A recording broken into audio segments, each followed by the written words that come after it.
Ako si Giancarlo Silan Zarate.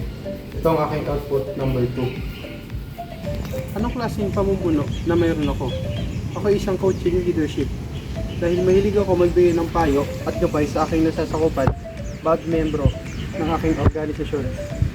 Ngunit, ang aking kalamangan dito ay marami akong alam at natutunan na payo mula sa mga professional na leader.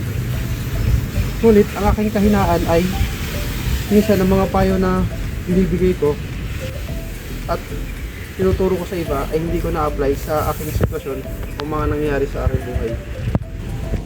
At dahil dito ay mas lalo kong pag-aaralan at sisipagan na isang maging mabuti at magiling na leader. Yan ang tatak Feliciano.